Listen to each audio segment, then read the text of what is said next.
Welcome to Dad Bods, Crab Cakes, and Sports, where husky middle-aged men share insight on the latest Baltimore sports news.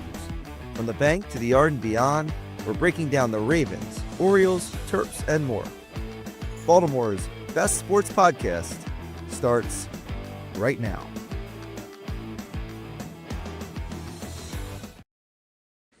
Good evening and welcome to Dad Bods, Crab Cakes, and Sports. Jason, John, and Mike here on a Tuesday night, Turkey Day Eve, if you will. And I was just informed that apparently John isn't lasting very long with us tonight because, John, you have an early flight? Like, where are you going, and why in the blue hell would you be leaving the day before Thanksgiving? Because Mike invited me to come have Thanksgiving with him and his family, or his parents invited me. I don't know. Somebody invited me to come to Baltimore for the week, for the day. So the only flight left that was under like $600 was at 5:48 a.m. on Frontier into Baltimore. So I found out that at the Orlando airport, all the parking was gone. So I had to get a hotel, so I had a place to park. So Okay. I'll get on the hotel shuttle at 4 a.m., get to the airport, go through TSA, pre-check, and then sit in my front row seat on the Frontier flight. Right. So, Mike, when John comes to visit you, are you and Julie giving up the master suite, if you will, at the palatial estates, or will you be putting him on a couch somewhere?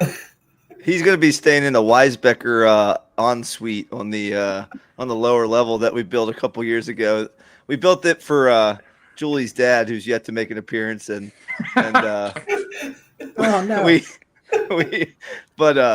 it has become since the Lego room and the elliptical room, which we've been using it for at the moment. So we had all the kids today do a quick sweep of all the Legos on the floor, and then we moved. Julie and I rolled the old elliptical out into the disaster, which is the front of our basement right now. So I told John he could come, but just don't expect big things from the Frisky house. We're not cleaning up for him. You're actually leaving him with the children. Bye. That's right. Oh, we're actually going to Florida. We'll see you guys later. Well, fantastic. So, John, where are you really going? To Baltimore, I think. Let me check my flight. Yeah, it says Baltimore. On purpose? I guess I wanted to see how this turkey trot was going to work out. Like, I was going to just stand there and root for the kids to beat Mike in the turkey trot. That was I don't think you have to. You don't have to root that hard. That'll probably happen. No. Oh my. Well, I think the turkey has a better chance. I'll hold the beer at the end for Mike, like the carrot in front of the pony. Well, that's outstanding. Glad to hear it. All right. Well, speaking of Thanksgiving, I guess we should do something related to Thanksgiving. So let's start. John, what is your favorite? Give me your top 2 favorite must-have dishes on Thanksgiving. I like green bean casserole with the crunchy onions on top. That's probably my favorite dish. Well, you're going to be a happy fella because Rosie Frisky throws that in the old oven, so you're going to be good to go. And then my second favorite dish is adult cranberry sauce. Adult cranberry sauce. Yeah. Okay. Use vodka instead of water. So it makes like Jell-O shots of cranberry sauce. Oh, that's outstanding. Yeah, it's amazing. Oh, man. And Mike, what about you? Top 2 dishes. Yeah, nothing with vodka. Let's see. I love mashed potatoes and stuffing. And I don't know if you would make them 2 different dishes because I kind of put them together and I put gravy in it and I just kind of mix it all in. And I always feel like it's best the day after Thanksgiving when it's reheated and put all together. But that, to me, like, I can't wait for the day after Thanksgiving to put all that stuff together. And Julie hates it because she doesn't like when her food touches. So she's one of those people who has like the separate little things on her plate, keeps the vegetables separate from the meat, from the starch, and like doesn't put them all together. Okay. I want to just mix and mash and meld it like those KFC bowls you used to see. That's what I want to make out of my Thanksgiving dinner. It's How about so you, funny. So Julie would not be eating the gobbler from Wawa, where it's all No. like on the same sub. Oh my gosh. Yeah, that's funny because it's like that's what the children do, and I get it. I don't blame Julie. It's just everything's going in the same place anyway, so it's kind of like, eh. But I get it. It messes up the ratios and whatnot. Okay, my top two. I'm gonna be honest. Like turkey is my favorite. I don't think many people say turkey is their like favorite item. I look. I only eat turkey besides like lunch meat turkey, which I eat a good amount of as long as it doesn't have the nitrates and all that crap. But I don't eat much turkey, but like once a year, so it's definitely my favorite. And then there's like I mean, the green bean casserole for sure, John. That's probably my second best, if not like the stuffing whole thing. And we do an oyster stuffing and a regular stuffing.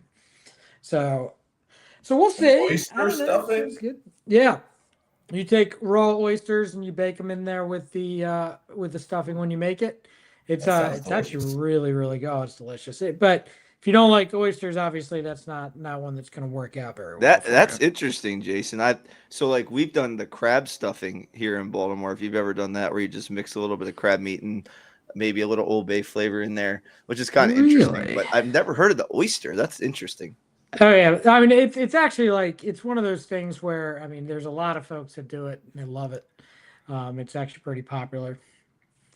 So that is that. Well, good. Okay, so let's stick with the theme here, and let's do. Mike, you came up with the idea that we should do our top five things that we are thankful for having to be related to sports. So I'll kick it off for you guys, and I'm gonna say that the number one thing I'm thankful for, one of the things I'm thankful for, I don't know where to rank it yet, is that the Baltimore Orioles have a new owner, and it's no longer the Angelos family. I have been very happy for that for the last year, officially, I guess. And I know a lot of folks out there, you're still not happy with a lot of the stuff because the money hasn't been spent. But if you're reading between the lines and you're listening to a lot of things, Mr. Rubenstein is, at any chance he gets, is telling everyone how much money he has and how much money how wide his pockets are open. So that's mine, John. What about yours? Well, mine is that, even though the Ravens' offensive line is absolutely horrendous, I'm very thankful for having one of the greatest running backs of all time. As clearly on Sunday, he passed Edgerrin James and Marcus Allen and the host of other running backs. So I'm very thankful for King Henry. Fantastic. And Mike, what about you? Yeah, I guess I took a little different twist on this one. So for me, you know what? I feel like sports is an easy conversation starter, like an icebreaker. Like if you don't know somebody and you're sitting down at a bar or you walk into somewhere, you say, "How about them Ravens?" and like kind of what's going on there, and it's just easy to have a conversation. So I appreciate with my love of sports, like just how easy it is. Maybe if it's not comfortable talking to someone you don't know, you could just sit down at the barber shop and all of a sudden you have a full-fledged conversation with a stranger, and then you drum up a little bit of a friendship and things like that from sports. And you know what, Jason, you and I met in the world of sports, so that kind of stuff happens all the time, and I appreciate that about sports. Yeah, it's quite exciting. Big fan. I mean, there's just so many things I could say. I mean, I guess that there is I mean, the Orioles have always brought me into the sports world, and then obviously, like from here, and I guess I'm thankful that all the knowledge of sports was passed down from my father and my grandfather, and then they both, at all chances, worked on me with the Colts. Then to the, and then like I knew everything about the Colts, and the Colts were no longer here. And then with the Orioles, same thing, just pounded in there. And then the kind of, I guess Notre Dame was also my father because he was a big Notre Dame fan. Because that was the one team you didn't need cable to watch, I guess, every Saturday. So yeah, I guess that's what I mean. I'm thankful for that. What about you, John? Well, I was just thinking about this and looking back at some things that have happened this year, and I'm very thankful for Uncle Gary and moms and pops, and them instilling the love of the Orioles in me. And, my dad's a Tigers fan, and thankful for my dad, never really pushed the Tigers on me.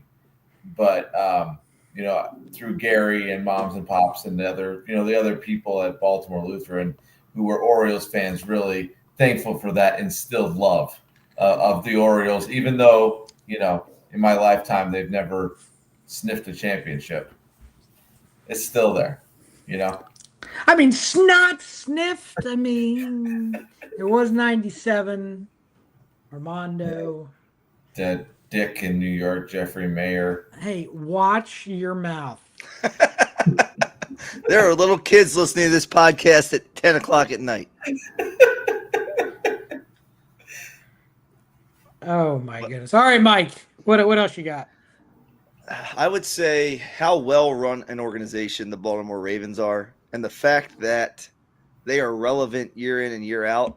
And so when I have a long, hard day at work, they happen once in a while in the phys ed area. Or, you're just having one of those down winter weeks where it's dark all the time and, it's just not great. But it always gives me something to look forward to, a bright light, and something maybe to talk about and kind of just keep me going on those tough weeks. Oh, man, fantastic. This is good stuff. I guess I'm thankful that I can still play old man slow pitch softball.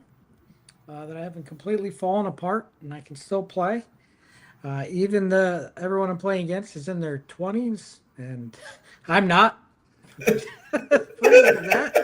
Still thankful for that. John, you're up. Well, I was going to say, I'm just thankful for all the different, aspects of the game of baseball. How baseball, regardless of which team you're rooting for, there's certain things within the game of baseball that you can still love. Like when I was in the hospital in 2004, the Red Sox were going on their run, to break the curse of the Bambino. And I'm just very thankful that, the curses and the things in baseball transcend every team that, you root for. And that, baseball is the greatest sport that's ever been given to man. Oh, man, I love it. Like Shohei, right? Like you don't have to be a Dodgers fan, but you can love and respect and be thankful for the show that Shohei puts on every day. Yeah, I mean, that's for sure. I mean, it's so funny because I don't know how many times in a lifetime, people can come by and say, well, I think we're watching the greatest player to ever play a certain position or certain game. And I mean, I think I've seen the greatest basketball player, in my opinion, Michael Jordan, the greatest baseball player in Shohei Ohtani. I obviously didn't see Babe Ruth play, but I think there's going to, and again, I mean, if Shohei Ohtani stops playing tomorrow, then that question isn't answered. So, I mean, a lot of longevity goes into that as well. But Mike, your turn. What else? I mean, you saw Tom Brady play too, and some would argue he might be the greatest NFL quarterback of all time. Now, there's a lot of history there, but just the thought behind that. I had a few others. Jason, I had the same one you did, kind of just the recreational aspect of sports, that bring you together with your friends and give you the downtime that allows you to be competitive still, even at an older age. I enjoy playing golf. I know it's not the same.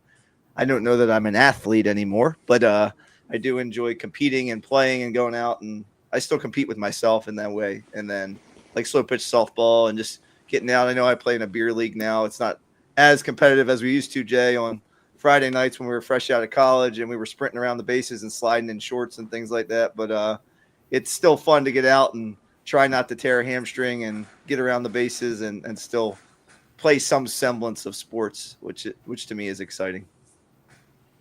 Yeah, see, that's funny because I still umpire the beer leagues and the competitive leagues, and you can see the difference. And obviously, the ones that complain the most are, oh God, I just can't even get into all of it. It's just so much nonsense. But I used to be that guy. I got thrown out of a slow pitch co-ed softball game once, and I feel ashamed. I feel very ashamed.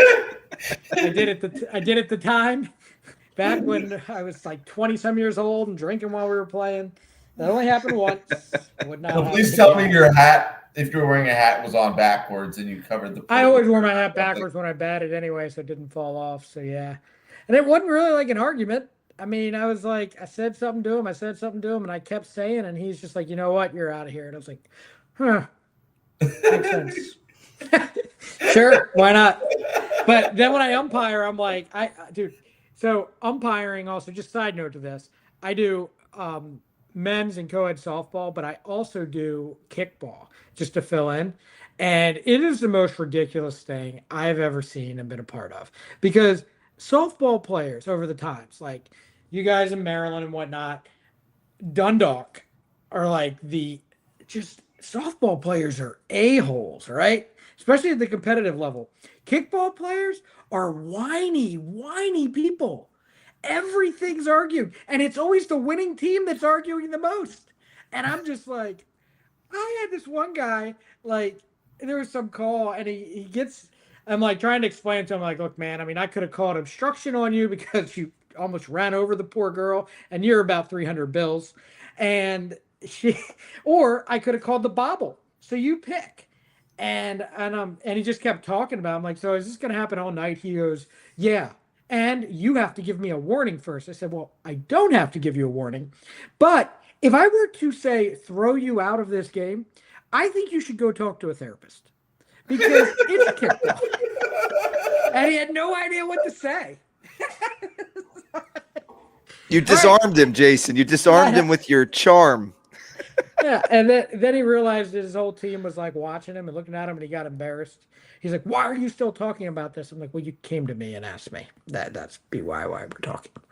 So then I had all these like calls from their coach, like apologizing for his behavior.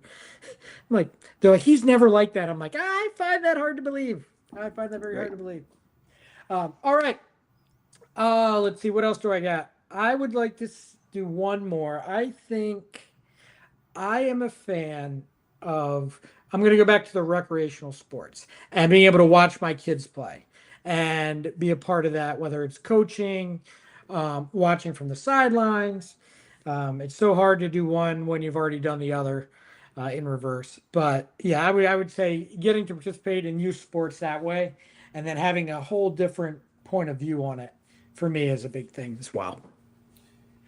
Another thing that I was thankful for, and we can attribute this to the Baltimore Sun, was that we voted, the football fans of Baltimore voted on the Ravens and not on any of those other names, the Americans or the Marauders or whatever else was on that list.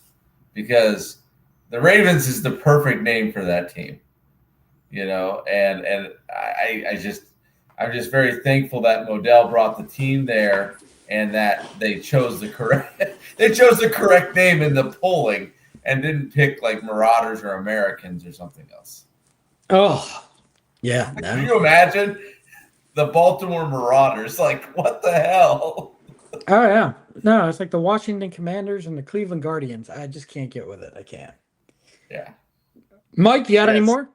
Yeah, it sounds like a name right out of the movie with Keanu Reeves and the Replacements. It sounds like a name right out of there.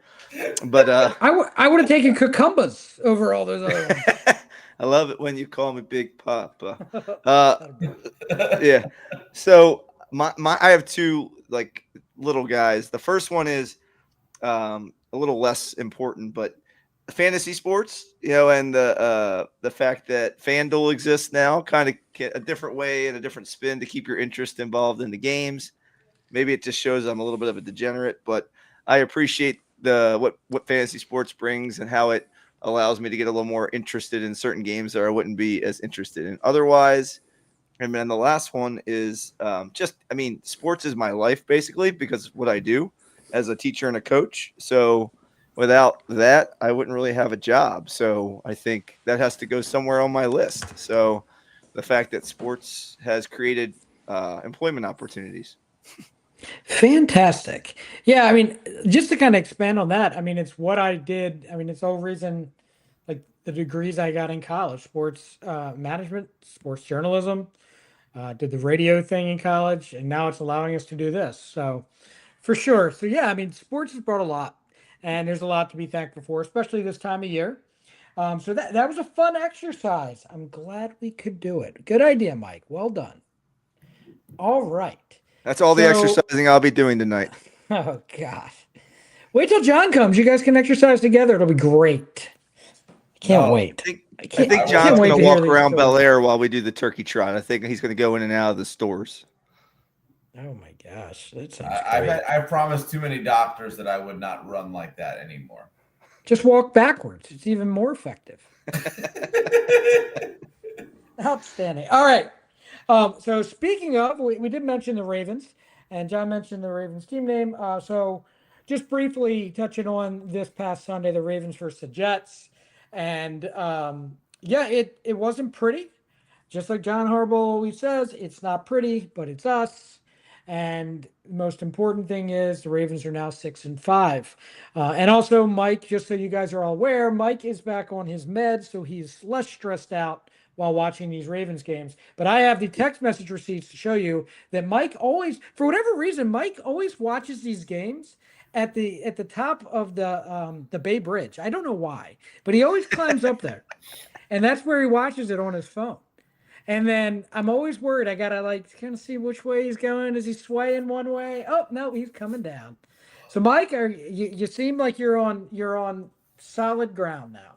Yeah, I found my way back down the steps, so we're good. I, it's just the fact that you're waiting for this team to just like put their foot on the gas and take off, and it's not that kind of year right now. It's like the way they're playing football is that they have figured out a winning equation, a winning format that works for them. But the dominant fashion that we've seen in the last few seasons, it doesn't really exist. And I think it has a lot to do with two things. Number one, obviously offensive line play, which we've harped on week in and week out. But number two, just the health of Lamar Jackson. And then those two things right now together, especially offensively, are holding this team back from being more than what it currently is.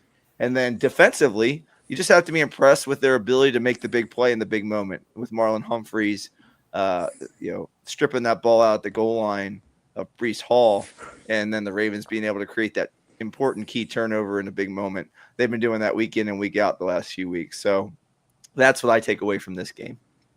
Yeah, and you know what? It's in years past, it's been like a well-oiled offensive machine here with Lamar. And one of the other things I've noticed, and now some of the, I've thought this since the beginning of the season, since when they started off so slow, but now you hear the pundits and the experts talking about it. So I feel like my ideas were stolen, my thoughts, if you will.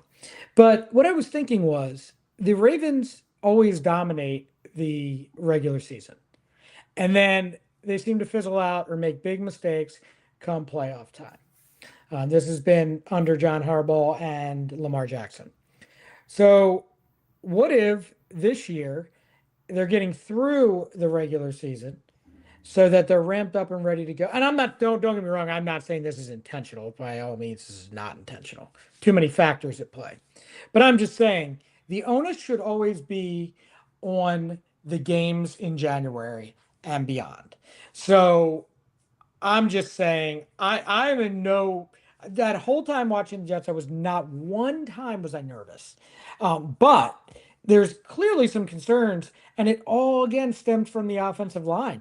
And yeah, Lamar looks a little banged up. If he didn't have to run for his life every other play, maybe that would have changed things.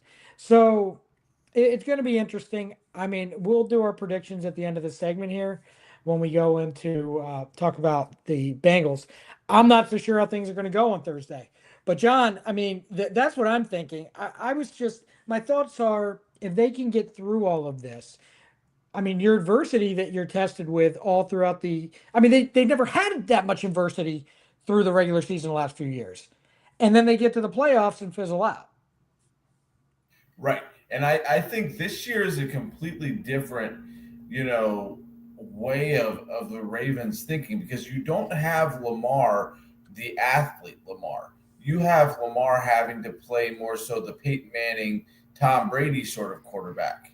Because you see, like Kevin talked about it today on Locked On Ravens, they ran exactly 0 read option plays on Sunday because Lamar is clearly banged up. the offensive line is having 4 out of the 5 offensive linemen had a win rate under 50 or under 60%, under 60% on passing plays. So Lamar just does not have the time. And, clearly he's got a toe injury, a knee injury, and an ankle injury he's working on. So he's not able to get out. So they're going to have to adjust on a short week. And thankfully Hendrickson is out on Sunday or on Thursday. So we're not going to worry about it. But they're going to have to adjust this offense to figure out, okay, how are we going to get the ball out of his hands quickly so that he doesn't take hits, so that he's not forced to try to scramble when he clearly is not 100% healthy. And then what are we going to do to get this running game going and with the offensive line? And still, I'm going to say it, and again, Kevin said this today. What the hell were we thinking re-signing Ben Cleveland? He should have just sat in the county jail after that DUI and stayed there, because he hasn't seen the field. He hasn't seen the locker room. He hasn't even – I don't even think he's seen the sign for the stadium. Well, I mean, a lot of that, I mean, everyone's saying like he's in Harbaugh's doghouse. I just don't understand why you bother bringing the guy back if you're never planning on playing him. I mean, I was really high on him when he was drafted. I expected a lot more. Clearly, that was not the case. But yeah, I mean, Mike, what are your thoughts on going forward? Like, I'll just be honest. I'm gonna say right now, I don't have a good feeling about the Bengals game. I said I was pulling for 7-5 going into Pittsburgh, but that's before Lamar's kind of showed the situation that he has now. The Bengals defense is god awful, but if Burrow is coming back and there isn't much rust there, I mean, you still have Chase, even though Higgins is out. I don't exactly have a good feeling on the Ravens being able to put up 40 points if they have to. Well, that's the biggest thing. Can we score with Cincinnati? Because they're going to score at some point. Like, and this version of Lamar Jackson offense isn't really putting up the points. Earlier in the year when he was healthy, we were scoring 35, 40 points a game. And then slowly our defense has picked it up and been allowing between 10 and 17 points a game. It feels like the last 5 or 6 games, but the offense is only scoring in the 20s. So we're doing what we need to do to win. But when you're playing a Joe Burrow-led Bengals team and their offensive line is still pretty good. They don't give up a ton of sacks and things like that. So it's going to be tough sledding for our defense this week. Our offense is going to have to do something for us to win this game. And Jason, I think that's where your doubts are. And I kind of am with you. I'm hesitant on how this game is going to go. I think a lot of it plays like Kyle Hamilton and how healthy is he? Like, is he going to be able to slow things down offensively a little bit for Cincinnati? Without him in there, man, what an X factor he is in the game all over the place. So I think he practiced today. Harbaugh said he's trending to play, I think, for the most part, I would say. But, that's a big question mark for me. Yeah, and I mean, I think they're going to be able to run the football. I don't know. I don't necessarily think that that's going to be a big issue. I would just run it 40 times. I mean, it doesn't have to be all Henry. You got other running backs there. Just run the ball, run the living hell out of it. And then pick apart look, if Lamar's not going to be able to move, he's got to get rid of the ball quickly. So it's got to be, I mean, it's Flowers, it's the tight ends. You have to leave one of these or 2 of the tight ends back to block. It's going to take a lot. I mean, actually, you know what? I take that back. I don't think the defense is going to get much of a push off the line. So I think he might have some time to throw. He's just going to have to beat him with his arm, John. I'm not so sure how it's going to turn out, but I'm kind of talking to myself, feeling better about it now that I'm talking about it out loud, I think. Yeah, I don't see the pass rush being that big of an issue for Cincinnati. I think, what it's going to be is if we can run the football, if we can get, if we can control the time of possession, where if Hamilton's not playing, then our defense can not be on the field much. But my question is this, I was just looking into Isaiah Likely's stats. This year, he has 13 receptions for 128 yards, which is a huge regression from what he did last year. And what I'm wondering is, okay, how much of this is him? He always seemed to find the open spot when Lamar scrambled. Case in point, the play in Cincinnati where Lamar stiff-armed Hendrickson and threw the ball up and Latham caught it. How much of Lamar not having that athletic ability is affecting the rest of the passing game? Oh, dang, that's stupid. Jason, you're stupid plan again, did Jason. you not use the restroom while we're here on our live I can't podcast? help it. Can't help it. Gotta go. Oh man, I know you're getting older in your prostate, but that's a great question, John. Though, because Lamar isn't really scrambling right now, so I guess that's the point you're trying to make. Is that why he's not getting all those extra yards or those opportunities? And Cincinnati is one of the worst teams defensively against tight ends. Are the Ravens going to take advantage of that? Mark Andrews had a dropsy or two on Sunday, so that would be a great place if you're running heavy sets and you're trying to run time of possession to hit those tight ends, both those guys, and get them active in the game. Absolutely, and I think that comes in. You got to move the quick passes, and when you're doing the quick passes, that typically favors your tight ends. Or you look at Flowers. Look at what he does when he gets the football in his hands. Just quick passes to him, and he's juking everybody out of their shoes, and he's getting, I think, about 7 yards after the catch or something like that. It's hard to look at flowers in the wintertime, John. I mean, they just don't bloom quite as much, so it really just depends. Well, maybe in Maryland, but down here, there's still plenty of flowers. Well, and there you go. You'll have sadness in just a few hours, John. No flowers to be seen. Okay, prediction time. John, prediction, Ravens, Bengals. I think it's going to be 21-17 in favor of the good guys.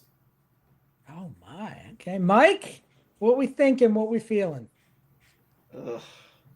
This hurts me. I'm going to say 34-31 Bengals. Ooh, man, that's almost close to my score. I'm going to say 31-28 Bengals.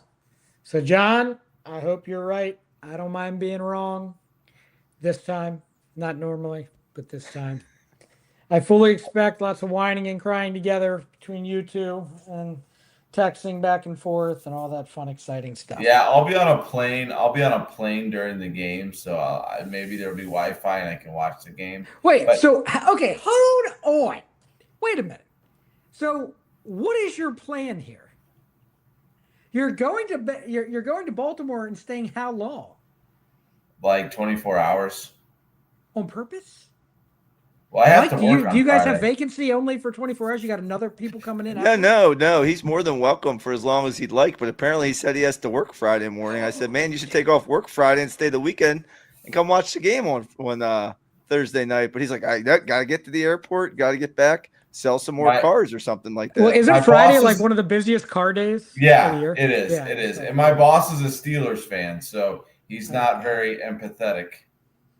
Wait, is it your boss that's in our league with us? Or no. That's a different guy. But he's a Steelers fan too. There's like 4 Steelers fans in my dealership, so that's why we suck. That's why we can't sell cars. But hey, guys, how about Stout though in the 6-7? Oh my gosh, stop it! 6-7. About the 70 was it 71 or 74? He had another long one. 74 and 6-7. Oh man, Stout's could be the. I mean, he's in a contract year, man, and I think he's finally coming out with. And Kevin said it today too, but I've been thinking about this for the last couple of weeks. Is he's coming out as a full blown All Pro punter here with his 74. Right. What did he average? He averaged almost 60 yards a kick Sunday. Yeah, I mean, to me, I think the largest punting contract out there is like 16 million or 15 or 16 million, something like that. I mean, yeah, sure. I don't care. The kickers, I don't care. The punters, I don't care. Just go keep them. Like, it took us long enough to try to figure all this crap out initially. Just keep who's working for you. You have the money. You can figure it out. Well, he's had a lot more practice punting this year, so he probably feels a little more comfortable. Oh my gosh. It was a 1 year. Is it the Colts punter? What's his face? McAfee? He like Yeah. never punted. But when he did, he was an all pro. Yeah. I was like, oh my That was god. like '06, wasn't it, with Yeah. Peyton? Oh, I It's didn't like talk about that year. when they won the Um Super Bowl. yeah. I was at that Super Bowl because I thought the Ravens were gonna be there too, but they forgot to come. I did not. I went. That's what she Um said. okay, wow. Okay. There are children that listen to the show. It's a late Go night ahead. edition with John. Right. Okay, Mike, you have the rundown for us. I do. Let's run some things down. Rundown. Stay I'm going to give some quick hitters. You guys are going to give me your quick thoughts. Got it? All right. First thing, Thanksgiving Day winners. We already talked about the Ravens and Bengals, so we'll skip that one. We got, I believe it's Detroit and Green Bay, and we've got Dallas and Kansas City as our other two, which are pretty good Thanksgiving Day games. I'm kind of excited about that, John. So you and I will be eating some turkey and watching some good football. So Detroit, Green Bay, Dallas, Kansas City. What do we got for winners? Jason, you first. I'm gonna go with Detroit, and I'm also gonna go with Dallas. Gonna go with Dallas with, I guess, the upset over Kansas City. I think they're playing good football, though. I think it's good. I think I was going to John? say the same thing. I can see a scenario where the Chiefs don't make the playoffs, and I think this will just be another week of them not being successful. And watching them, play after the Ravens on Sunday, it was like, come on, Colts. Like if you could have driven the stake into their heart, and then of course Pat Mahomes becomes Pat Mahomes, and the Colts start running the ball, and the rest is history. And now we know that they have tie breaks over the Ravens and things like that if it ends up becoming a wild card issue. So I was really rooting for the Colts. All right. Which big name MLB free agent signs first? Tucker, Alonso, Schwarber, Valdez, Cease. John? I think Alonso. I think there's a number of teams in the Eastern Seaboard who are very interested, and I think he's going to fill a hole faster. I think Kyle Okay. Schwarber. And I think he goes back to Philly. Obviously, something keeps telling me. But Alonso, no, I don't know if he will, John. I don't know if he will sign first, just because I don't think it's a foregone. I think the Mets. I don't think he goes back to the Mets. And I I've don't heard think that so the Red either. Sox are very interested. But there's probably also, like, I think I had him going to the Giants. I'm sure they'll get involved too. Very good. Yeah, I think that's a good point, Jason. Like it's a home and a guy who stays where he was. I think that makes a lot of sense for a first signing. Lamar Jackson rushes for 20 or more yards tomorrow. John? No, False. well, tomorrow's Wednesday, so no, I'm sorry, I don't think Thursday. he's rushing for any. He's Well, taking it easy. Maybe he's rushing to the store to get some turkey. You don't Oh know. my gosh. Oh man, I'm gonna no. He's not gonna rush for 20 yards. Isn't that sad that we're sitting here saying that? I don't know. I just feel bad about that. Do we want I him to just- rush for 20 yards, or just want him to like throw pot shots across the field like he did against the Dolphins 4 or 5 years ago when he had like 6 touchdowns? Yeah, That's what I want. Give I'm me okay that. with that. I just wish he could run for 20 or more yards. I just want him to throw a touchdown. It's been 2 games. Well, if you remember the Kyle Bowler era, we But had Lamar is a Hall of games. Famer. Kyle Buller never was. Yeah, but Kyle Bowler ruined the Hall of Fame. Like, how many Super Bowls could you have won? You wasted that, like, Ray Lewis and Ed Reed and Terrell Suggs and ugh. Crazy. All right.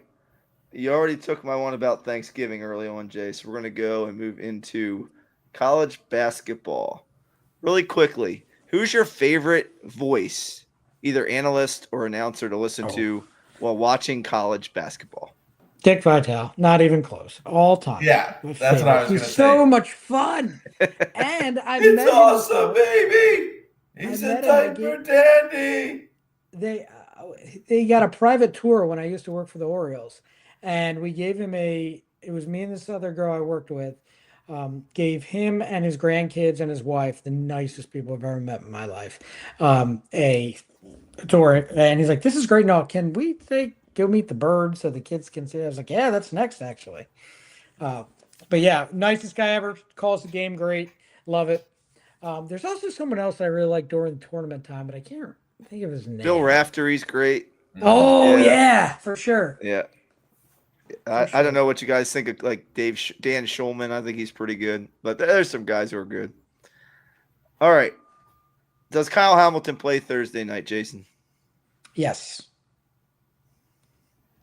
Yes, John? absolutely. Absolutely. I don't see any reason he wouldn't. That makes me feel better. Thank you, boys. All right. Bigger impact on the game Thursday. Mark Andrews or Zay Flowers? Mark Andrews or Zay Flowers? Zay Flowers. I think the way that you beat the Bengals is by throwing the football, and you throw them to guys that can sit down in that zone, also can beat man. So no, I'm going to go with Zay Flowers. Yeah, I think I'm going to go with Mark Andrews because I think the Bengals linebackers and safeties are very susceptible to just him running a quick curl route and just hitting him for 5 to 8 yards down the field and just doing that all the way down the field, and then eventually you beat him with a deep ball. But I think Andrews. Well, I already told you how I like to mix and match my Thanksgiving food. I also like to mix and match my holidays a little bit. So this time of year, I know we're thinking Thanksgiving, but we're also thinking Christmas. So Black Friday or Cyber Monday, what is your favorite shopping day of the year or your shopping preference? I'll start with John on this one. Well, I like Cyber Monday because I can just sit on the couch and not actually have to go anywhere or fight crowds or stand in line with my father to go get Furbies. Oh, well, yeah. But I like my favorite shopping day of the year is the day after Halloween because all the Halloween candy's on sale, and then I can buy my kids like all kinds of cool costumes for 75% off. I know Oh that my wasn't a goodness. question, That is fantastic. Oh man, I don't like either one of them. I don't do any of that stuff much. I mean, being married, like my wife doesn't get enough credit for everything else that she does. But I'll tell you, like usually the wives, at least in my household, they take care of they, as in I have more than one. Yeah, all of them. They all take care of getting the kids their presents. Oh my So gosh. it makes my life a lot easier because she does most shopping. So neither one really affects me. More like Amazon Prime days during summer, I like more. I can understand that for sure. All right. Uh, Pro Football Hall of Fame semifinalists were announced. And again, Terrell Suggs and Marshall Yanda are on the list. Do either get a chance to make the Hall this year? Just give you guys some context because some interesting names are also first time on the ballot. Guys like Drew Brees and Phillip Rivers and Frank Gore and Larry Fitzgerald. I guess it's. Sorry, John. Go ahead. Well, I think Suggs gets in before Yonda because Suggs played a sexier position. But I think this year Breeze gets in 100%. Fitzgerald has to get in 100%, and I think Suggs gets in. I guess it depends, Mike, on how many people they want to let in. Are there any old timers on that list that they're gonna? Because they always do that where they have. I just have the modern era list right now. So I'm just wondering if they let some like friends of the league in or whatever that is. But I mean Fitzgerald for sure, Breeze for sure. I mean Phillip Rivers is very intriguing to me, even though we never won a ring. He's got Hall of Fame numbers. I mean, I just don't know if he's a first ballot guy. I don't know. I'm not convinced that Suggs and Yonda get in this year. I am convinced they will get in, but usually when you're highlighted by big guys like that, big names, I'm not 100% sure. So I'm going to say no. I don't think either one get in this year. Yeah, another name I didn't mention is Jason Witten is a first ballot this year. I don't know if he gets in or not, but I think he's in that Phillip Rivers category where he was really, really good, but I don't know if you're a first ballot. But to me, Drew Brees and Frank Gore, they kind of stand out above those other names. So if you're going to put I those forgot two you in, said Frank Gore. I would put in 3 then. Yeah, for sure. I'd put Frank Gore in. But because was Frank I mean, Gore like you that said, Jason, good? Was he he's there that that good, or long. just he was there for 30 years? Okay, so you just answered your own question. If you were there that long, longevity speaks volumes. Like, yeah, you could be like Terrell Davis and Barry Sanders and not quite like play as long and put up monster numbers. But when you're putting up Pro Bowl caliber 11 to 13 to 1400 yards rushing every year for a certain period of time and you're working your way up that list, you absolutely deserve to be in. Because he only missed his kid by what, 2 years or something? No, he's been maybe no. How long do you have to be retired for at least 5 years? 5 years, and his So kid yeah, has been maybe he with the did. It might Bills have for been two or three. three. Yeah. Yeah, Hey, I but think his kid's been with Jason, what them a for great 3 years. point. The lifespan of a running back is 3 years, like 3 years. This guy played for a decade plus, and running backs don't do that, and mostly because they can't, because they don't produce and they fizzle out. But you got to give him his due. And I think for me, he and Drew Brees stand out, and it's hard to like put some of these other guys in with those guys and like look at that in the same picture. So I kind of see You what you're you don't saying. have Larry Fitzgerald as a automatic in. And Larry, yeah, and Larry. I'm sorry, I missed Okay, Larry. okay. But those Figured. guys to me are standing out head and shoulders above, Jason Witten or Phillip 100%. Rivers. I think Jason Witten has Hall of Fame numbers. Without it looking at his numbers right now, like Gonzalez from Atlanta and Kansas City. I don't have to look at his numbers. He's a Hall of Famer.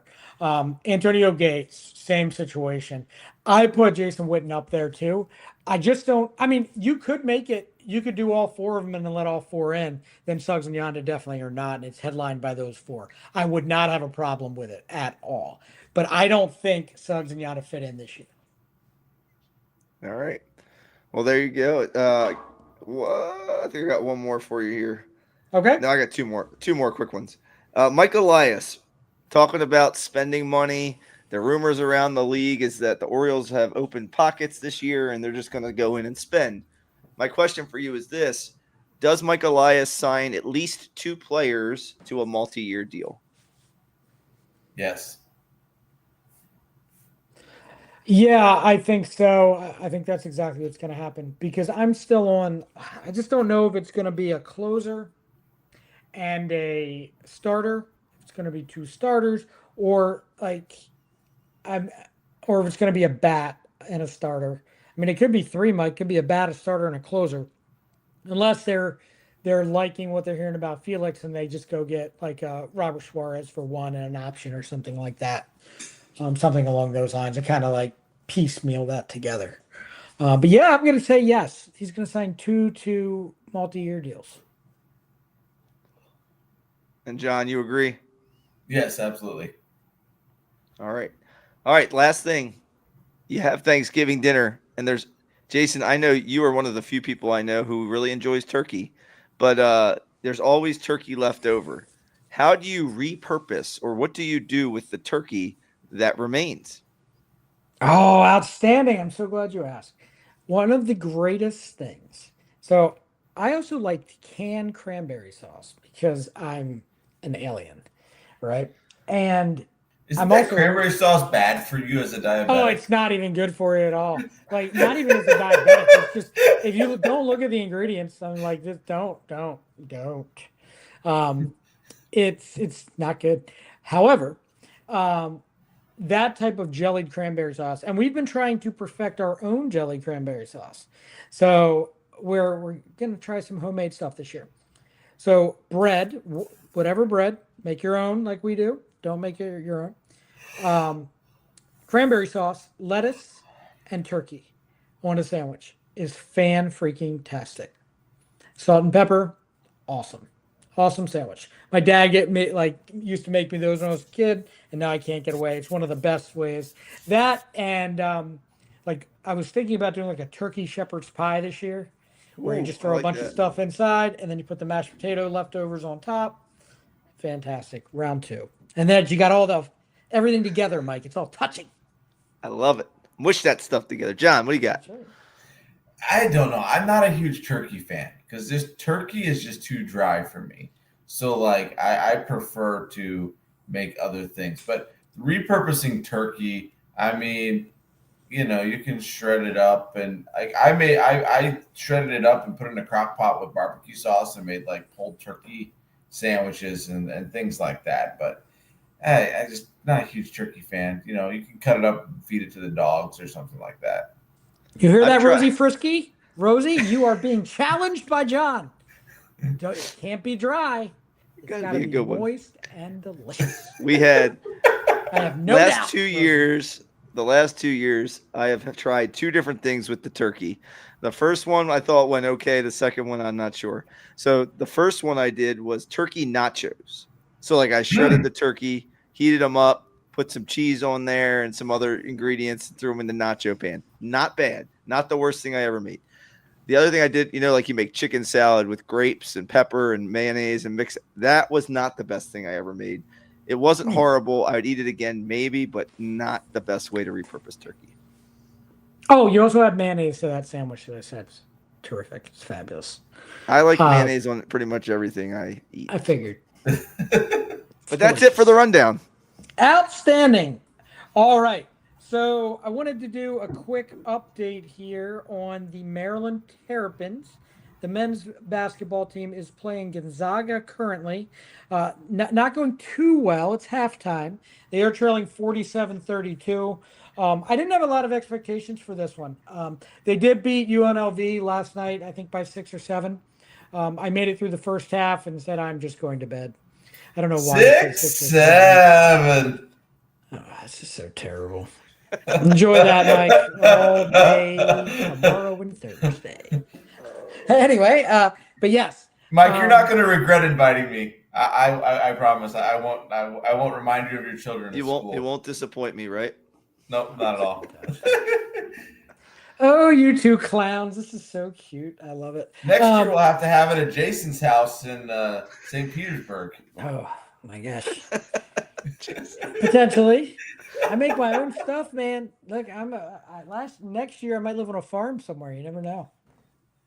You never know. And you'll slaughter your own turkey and pluck the feathers and No. See, I don't know if I could do all that, but we'll just make friends. You do your own vegetables and stuff like that, and then you make your own. You maybe get a chicken or two and go from there, and then you barter with other people that have the cows and they slaughter their chickens, and we'll do that. We'll do that whole thing. But that's for another day. But yes, Terps last night took care of business, won by a few. It was a slow start for them, and then Farrell Payne was their leading scorer. I think he led all scores with 20 some points or whatnot. And they were the UNLV team's pretty long, and they were still missing a bunch of their big guys. So Gonzaga, talk about being long. I mean, they had those two big guys inside Mike. This is why I just wanted them to be competitive. And that score, even though it seems like it's a lot, is still competitive to me. Because you just got to throw your best shot out at them. They're a good team. You're going to get better playing teams like this. Yeah. So I've been watching a lot of college basketball in the afternoons. I really like this time of year where they have these tournaments and they have a lot of games on with these non-conference opponents. So you can kind of see early on what some of the teams have. So I was a little saddened to see Jacoby Gillespie in a Tennessee Volunteer uniform and performing really well the last couple games. And, I was having a tear in my eye. I was thinking about the Crab Five last year and how none of them are in Maryland uniforms. But I digress from that. Talking about the UNLV game, Turnover City, I think they had 15 turnovers in the first at the half. Yeah, Right. so and Buzz Williams, if you listen to the post game, he was not happy with the way the Terps are doing some things, taking care of the ball, and so I appreciate that about him and how candid he was about it. I just didn't think the guard play with the ball handling was super excellent. We don't have a Gillespie type that can really facilitate the offense right now. They have some talent. They have the guy like Darius Adams who's going to slash and can beat you off the dribble, and Coit can spot up and hit it. But he's a little small on the smaller side. But they don't have that true offensive facilitator, which I think might hinder them in Big Ten play or in games like this against Gonzaga. And then obviously Payne is a big fella, and I was happy to see how well he was moving, especially considering being hurt so recently. I thought he moved really well, and I watched him a little bit tonight. I'm watching a little as we broadcast, but also I watched a little bit of the game. I stayed up to try to watch the game and made it to 11:30, And then I decided it was time for bed, and then I videoed it and watched it today. One thing I will say about last night, and again, this is only in the first half, but I didn't get a. I had mentioned in the last show that I thought Saunders inside was going to have to step up for them. Man, does he look timid and scared? I don't know if you saw the same thing, but he just does not look like his size. This guy that had all of this NCAA experience again with Virginia and San Diego State, and it just wasn't, he's just not there. Like his presence isn't there. He doesn't demand the ball, and then when he gets the ball, it's just like this. I don't know. It's like this soft approach. He went up yesterday and got like completely stuffed at the rim. I was like, So why aren't you at least going to power through and draw a foul? Like, go hard at the basket. So I didn't see the attack mode from him, Jason. He does look fairly athletic for his size, but again, he does look a little bit like a marshmallow, which scares me. And obviously, it's too early to judge on a game or two. But for now, I would like to see a little more out of him as far as it comes to the attacking mentality. for sure. And yeah, I mean, I've noticed that this team, I mean, John, one of your favorite subjects to talk about apparently with the Terps is how they don't shoot well from beyond the arc. They did not do that in the first half last night. They did seem to struggle a little bit there. Again, Mike makes a good point about the guard play. I don't think they have that true point guard on this team. They have a couple guards that can score the ball, but they don't have that true point guard. And if they're not going to have that true point guard, they're going to have to be able to knock down the three. Right, exactly. I mean, that's the way you got to play college basketball, right? You got to have that big guy and that point guard, or if you don't have either of those, or you have one or the other, you have to be able to spread that defense out so that your big guy has room down around the hoop. And it just seems like it's either feast or famine, because you looked at how they did against Marquette, and then you look at how they did against Georgetown, and it doesn't seem like the same team. So they're gonna. But I think again, if you're Buzz Williams and you're looking at this team, you're thinking, okay, what do I have here? I basically just grabbed everybody off the scrap heap and put enough guys together to play. We had to get a team. Where next year, we have 5-star or 4-star recruits coming in, and I think that the expectations for next season are much greater than they are right now. I don't think you give them enough credit. I mean, Adams is depending on which publications you look, is a 4 or a 5 in some. Coit was one of the top recruits by Bill Self at Kansas. He was injured, he just didn't work out. Farrell Payne was the leading scorer, I think, last year for A&M. I mean, there's some guys there. What Mike and I talked about last show was the fact that not only did Buzz Williams have to bring a competitive team to the court, he needed to field an entire team because there was none of them. The entire team from last year was gone. There were 0 scholarship players, and he was able to do this. And a team that can compete with Gonzaga at the highest level. So I'm going to hold judgment back. I think, though, Mike makes a good point that as much as I still think Maryland can get this into the 20 to 23 wins, potentially. But I do think that once you get into Big Ten play, Mike, things could be a little scary. I mean, the pattern that I see developing, and if you guys are with me, is when we play teams that start with the letter G, we have trouble. So we played Georgetown earlier this year, and now Gonzaga, we're down by 15. I think if we avoid teams like Grambling and Georgia, I think we'll be okay moving forward. Wow, I would sign up to play both those teams. Now I got to think twice. Holy crap. That's terrific. All right. Well, that'll wrap it up here for the Terps segment of the show. Just to kind of, the next segment, we're talking about the O's, Major League Baseball free agency. Just to kind of touch on what's been going on in free agency here, and also just some trades more than anything. A trade 2 nights ago was Marcus Semien from the Rangers to the Mets for Brandon Nimmo. I like Nimmo a lot more than I like Semien at this point in his career. So I guess depending on the position need for both teams, I'm not sure what the Mets are thinking and what the Mets are doing. For me, Mike, it makes me think that if they're willing to trade a fan favorite, a franchise favorite who they just signed a couple years ago, like Brandon Nimmo, it makes me think that Pete Alonso, The closer, like these guys, they're not maybe long for this team. Yeah, whenever you see this type of move with the two veteran players, really, and they both have a pretty good history of hitting the baseball.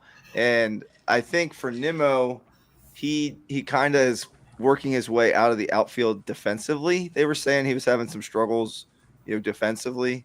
Um, I don't know where Texas sees him fitting into their lineup. And obviously, both of these guys have pretty high contracts, so they were really kind of dumping each other's salary on each other. I don't know exactly why, but apparently each of the organizations sees something in that other player, maybe that they think they can get something more out of them at the end of Simeon's career. I would say that he's kind of working towards the end of his career, and Nimmo's probably the end in his prime still, but at the end part of his prime. And I don't know what either team, without really diving in, I don't know if either one of them have any top prospects that are ready to take over those positions that were just vacated. That could also play a role. John, for me, it was again. I'm more of a Nimmo guy, but I mean Simeon a couple years ago. I mean the Rangers gave him and Seager, like I said, $500 million to come play there, and that was a big Yeah, reason why they won the World Series. yeah, and you got to also remember they're getting up there in age a little bit into their mid 30s as well. And again, I don't know enough about the Rangers organization to know what's behind, but I'm sure they have a a backup plan on that to trade a fan favorite and a franchise stalwart like that.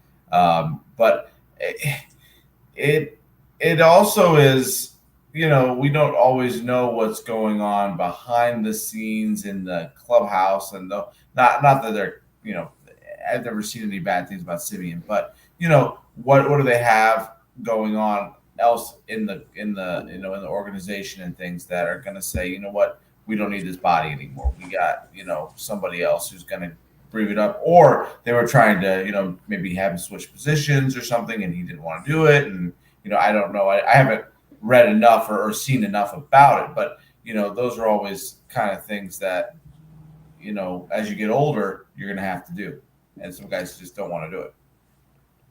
Yeah, and one of the other things about Simeon, like on a fantasy baseball level, I know he was off to. The only reason I really realized what he was doing all year is I had him in a couple leagues, and he just started off so slow. I mean, he was dropped amongst all these leagues, and that it's kind of hard to get back to what your normal, like your average mean league is when you're not even when you're starting off so slow like that.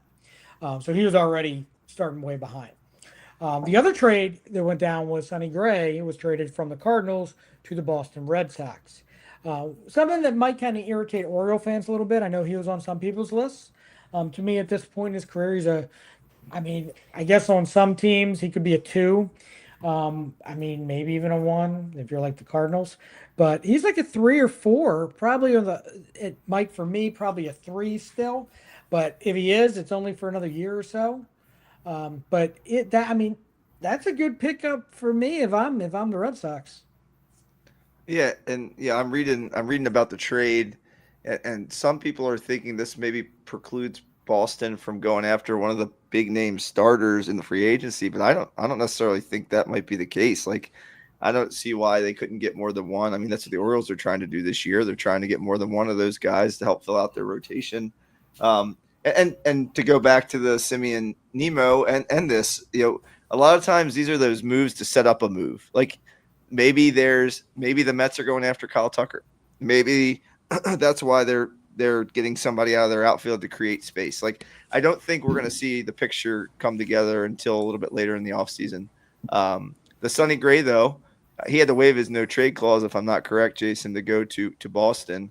So, he's interested in being there. He'll be probably a two or a three in their rotation, is my guess, which they already had a pretty good rotation coming into the year. I mean, maybe even a four. I don't know. But he helps that rotation either way. And yes, would he be a good move for the Orioles? I think he would have been a good move if he was the secondary guy we got.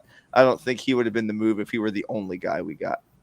Well, and you would pay him like he's your secondary guy, like or trade the trade piece that would have gone away would have been okay. You're not giving up anything. You're going to really Like, he's going to kill you in the future. You might regret it because the guy does well, but you're not going to. But again, I think at this point for the Orioles, that's a really short stopgap. Like, we're looking here at this point to try to get on the higher end. You want a guy like Dylan Cease, Framber Valdez, somebody that's going to pitch for you for the next 3 to 4 years. I only say that because I don't see them going 5 years or more on a starter. But the secondary guys, yeah, that would have made sense. I still think the secondary guys are like a Dustin May. I'm not saying Dustin May. Trust me, I'm not exactly interested in that guy.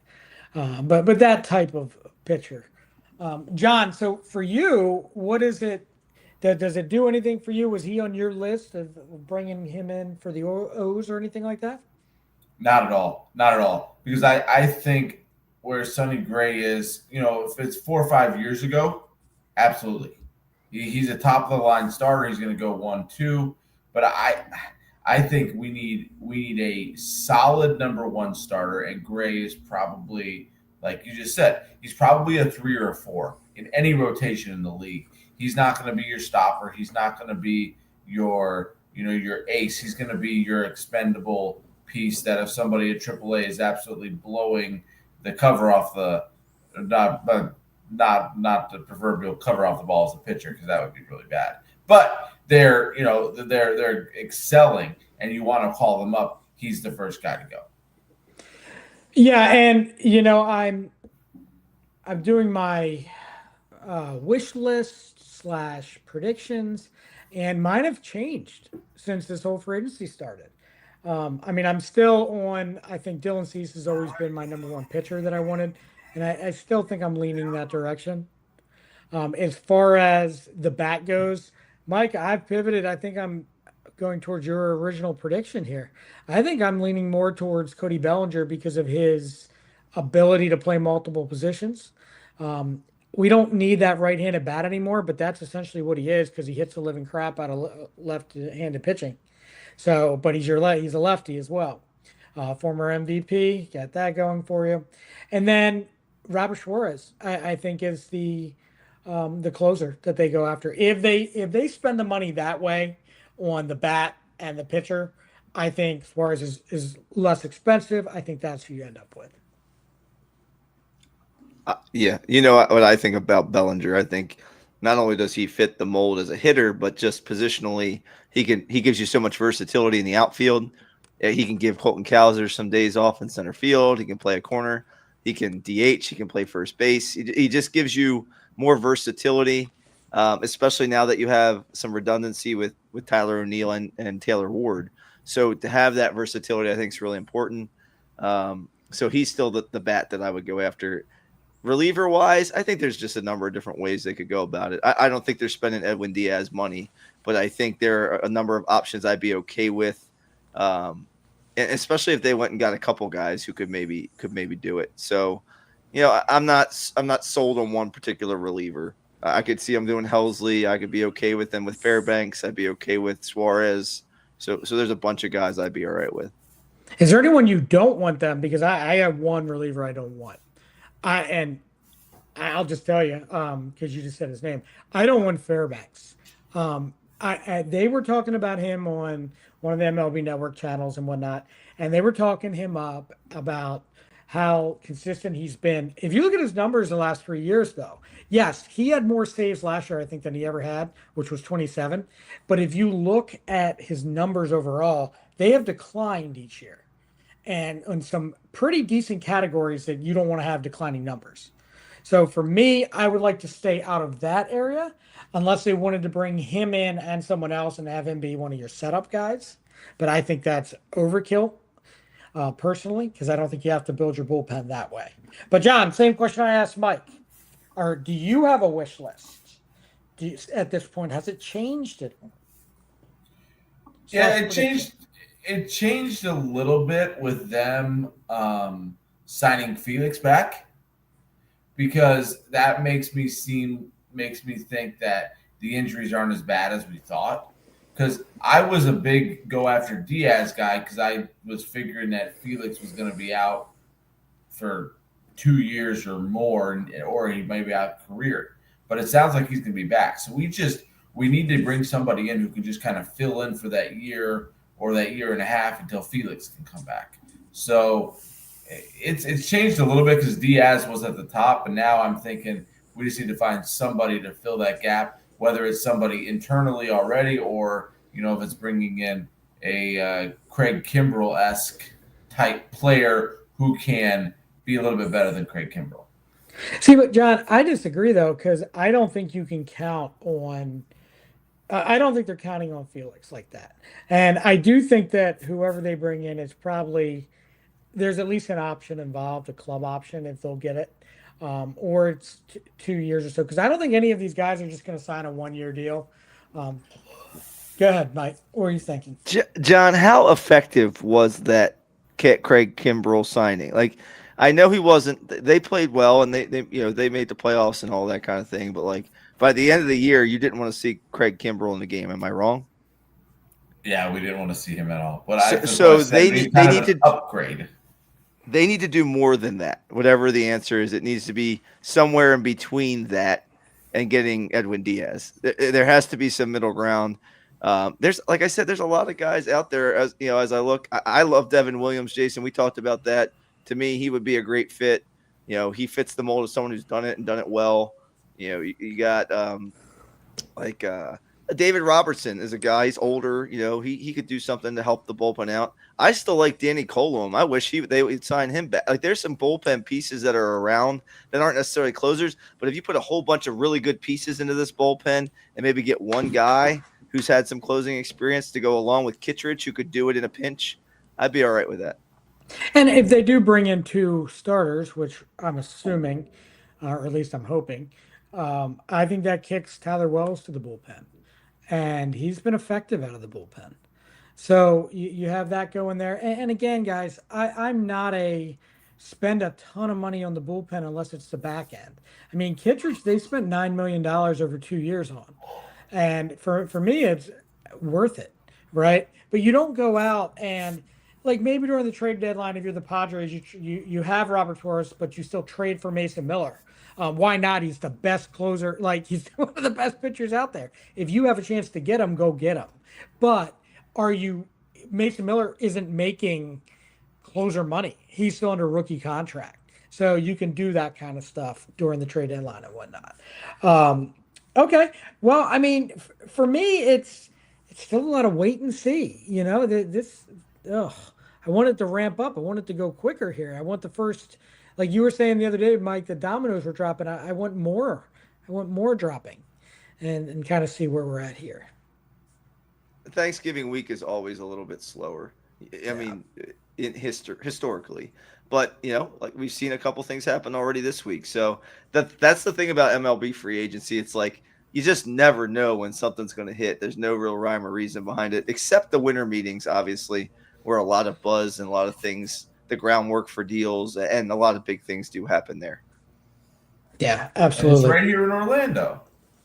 Oh, it is in Orlando, isn't it? I looked into trying to go to that, but you have to be important. So we aren't. I've been getting all these invites there yet. I'm getting all these invites to these things, and they want you to pay like $200 for networking and all this crap, and I'm like, oh my. Yeah. Well, that's outstanding.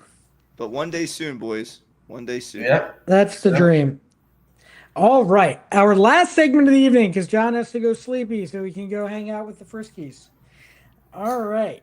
I want some butter and mayonnaise sandwiches, Mike. Is your mom making those? Yes. No, Mike makes those himself. I can make those, yeah. Once you're over a certain age, you're not allowed to eat butter or mayonnaise sandwiches anymore.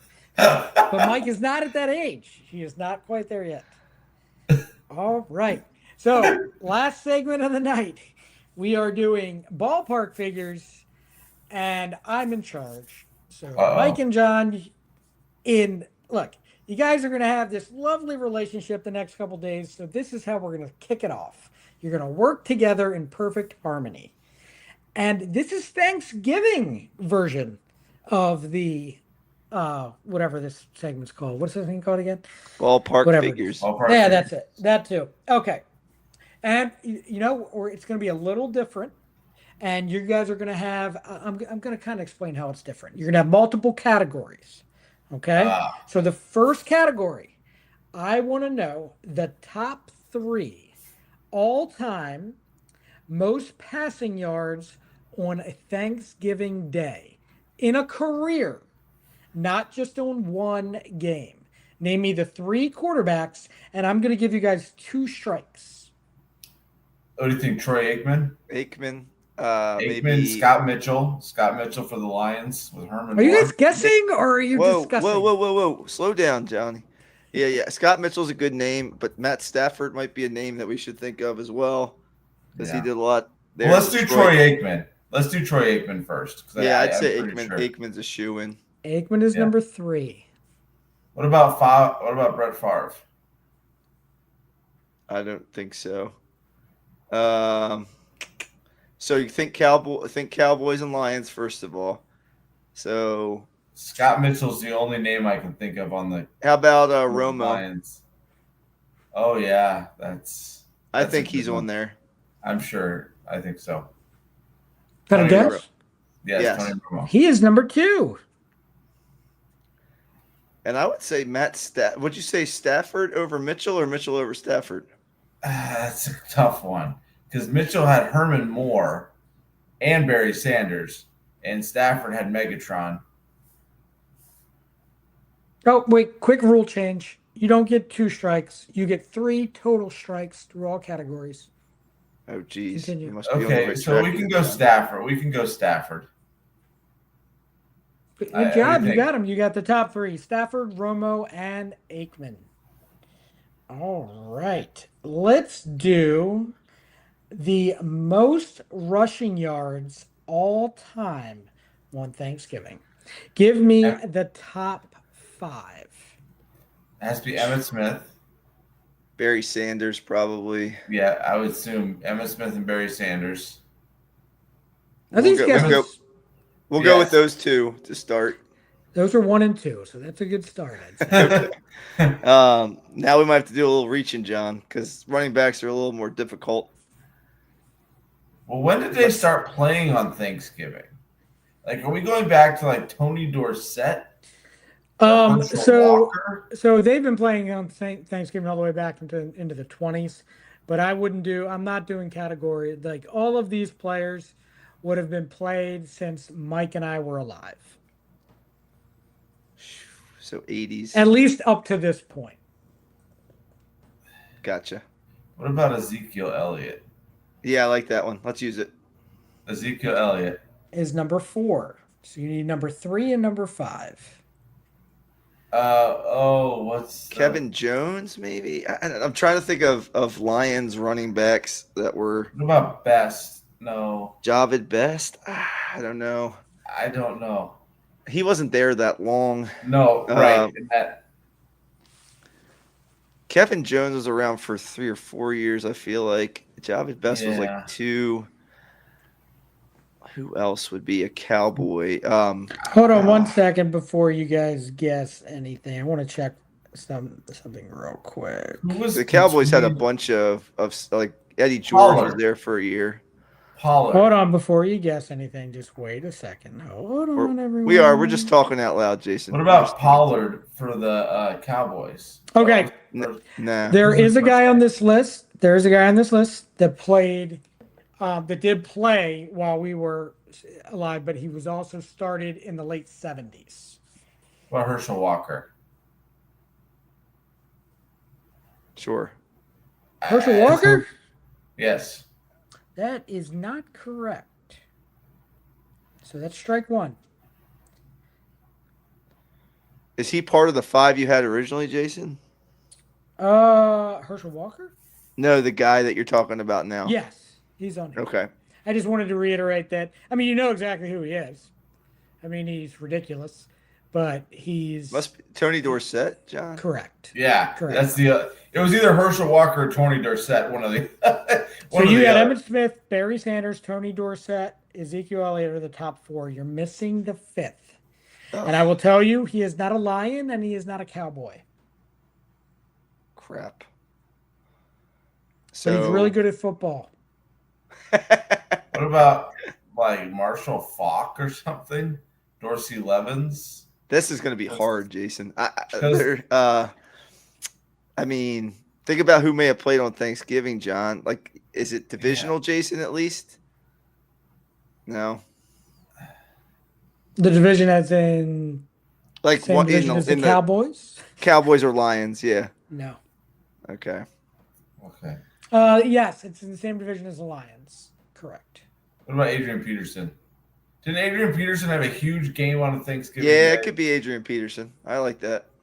It's either Adrian Peterson or Dorsey Levens. Walter Payton. Walter Bears. Payton. All right, Really? that's 2 strikes. But you guys are doing great. I'm impressed. Yep. Let's do. And Walter Payton was in that same like Tony Dorsett era. Do you guys want the most receiving touchdowns on Thanksgiving or the most receiving yards on Thanksgiving? I think yards is less volatile, John. Yeah, probably. Because you got Okay. like Megatron. And you have 2 strikes. You got Michael Irvin. Yeah, let's just talk through these a little bit before you start throwing names. So, Michael Irvin, I like a lot. Megatron, I like a lot. What are we doing? 5, Jason?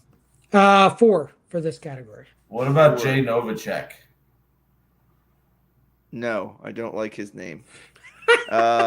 Jason Witten would be one I would think about. Mr. and Mrs. Novacek, Mike is not serious. The name was great. It was We do amazing. appreciate it. Yeah, it was amazing. Herman Moore. Perriman Moore. Gosh, there's so many options. Well, Amon You Ra have probably said, has just so you know, you've said all 4 of them. so I think Michael Irvin for sure, Megatron for sure, and Herman Witten. Moore for sure, and Witten. I think those 4. That's what I would start with. Yeah, I'm in on that. Oh, that's it. That's all 4. So All right. Jason Witten is number 1. Herman Moore is number 2. Really? Calvin Johnson's number 3. And Michael Irving is number 4. All right, we're going to do last one, and then you guys will be done because you did so well there. I'm going to see. This one, there's only 2 because I have no idea who the other person is, so I know you're not going to know who it is. I think it's like back in the 20s and stuff. So give me the 2 all-time most receiving touchdowns on Thanksgiving in a career.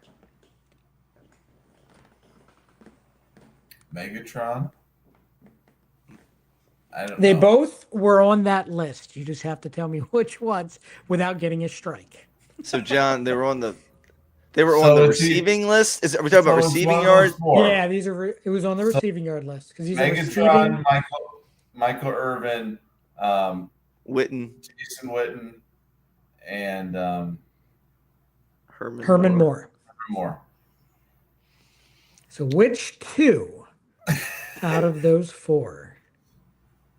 Man, that's tough. I'd say Witten has the best chance, right? Yeah, I would. He's a tight end. Maybe Herman Moore.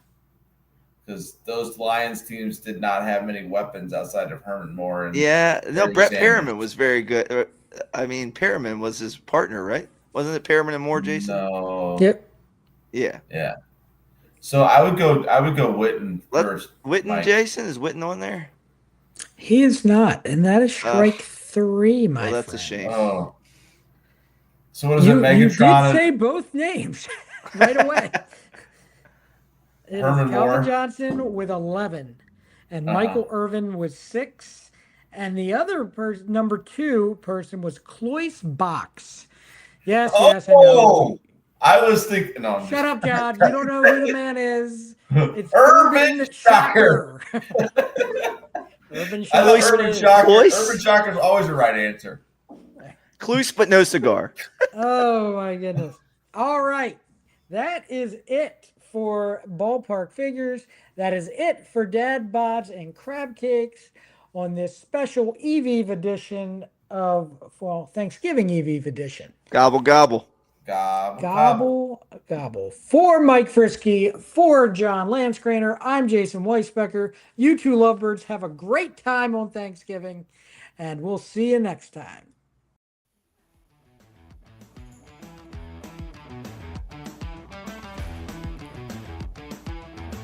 Don't forget to subscribe to Dad Bods, Crab Cakes, and Sports on Red Circle, Apple Podcasts, Spotify, Amazon, or wherever you get your free podcasts.